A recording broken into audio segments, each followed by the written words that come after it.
Hello YouTube, we have part 3 of the series for the crossover steering installation.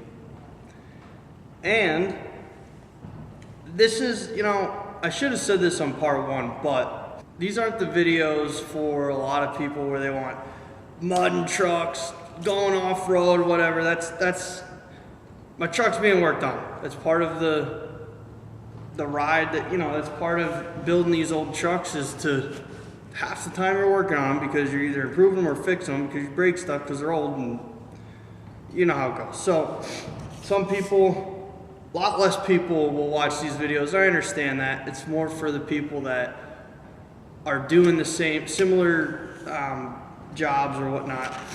And it's like I said prior, that I wish that I had some of these videos to help me through, back when I was building this stuff from the beginning, because there's just little tips that you miss and, lessons learned type of thing. And not everybody's an expert. I'm certainly not an expert, and if I can help anybody in any of these videos, that's a win for me. So, like I said, stop talking, get back to part 3. All right, so this is what we got. I'm gonna bring in, and we're gonna keep going. All right, we're over at the passenger side. Do it all over again. Get the cotter pin out. Get the car iron off. Probably can't see shiznit, can you? No, you can't. Oh, that cotter pin just done broke. She's old, boys.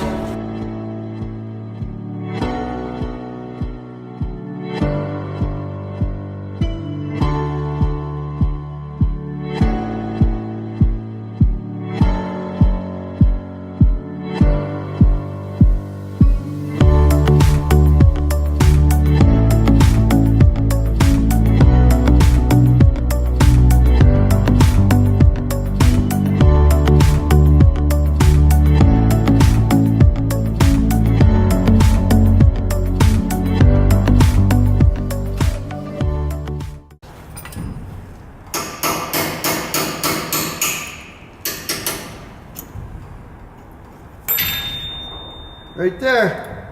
That's how you do it.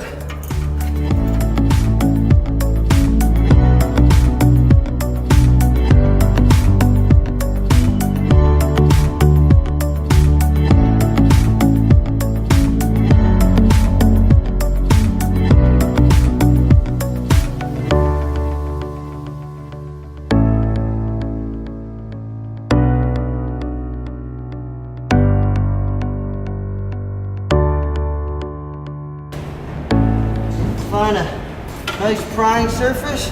Oh yeah. Pry with the old knee. And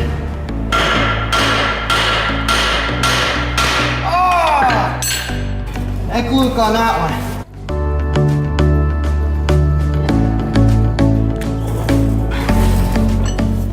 Alright, I'm not gonna bore you guys on this one.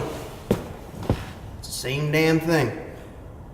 So you saw it with the worst where the cotter pin breaks. It is what it is. Same thing. So repeat step with that one, and you're even going to see this. So I have the tie rod assembly off, and right now I got the knuckles, or the steering knuckle, cleaned up.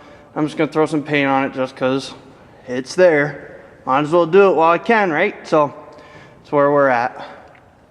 And then next step after that will be installing the new tie rod ends. Give it a little heat. It's cold in here.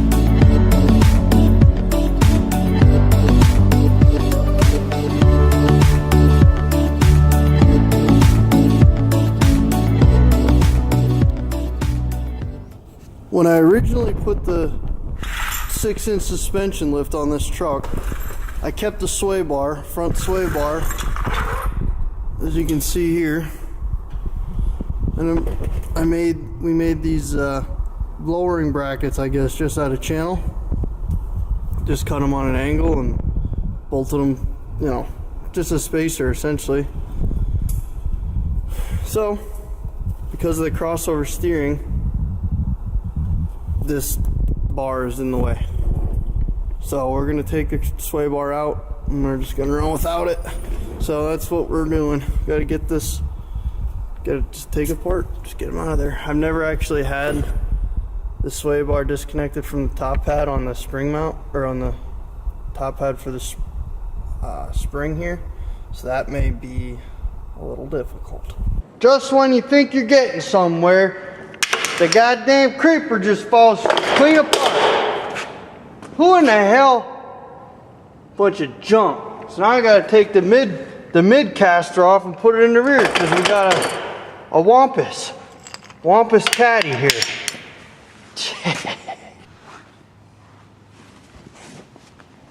Got the top bolts out. Got old McFloppy in there now. Now it's for the main bolt.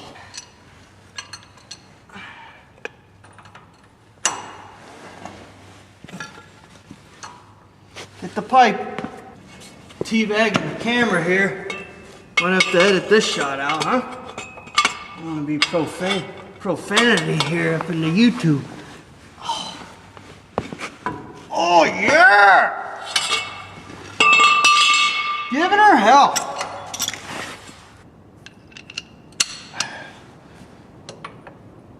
Come on. There it is.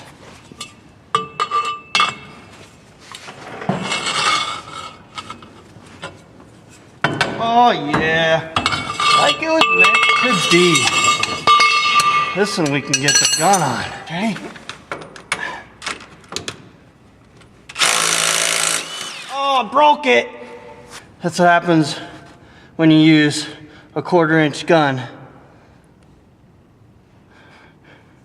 for jobs that should require a 1/2-inch gun. But we just get new bits. That's okay. That's fine.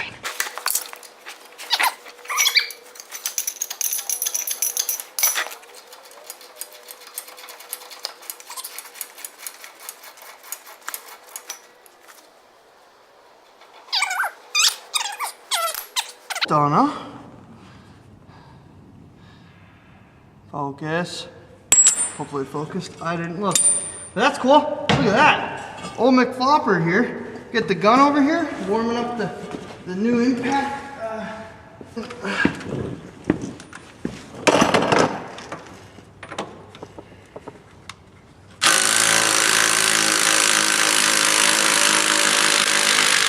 Oh, good. Man, impact gun's awesome. Out of here! Get your ass out of here! There should be one sway bar removed.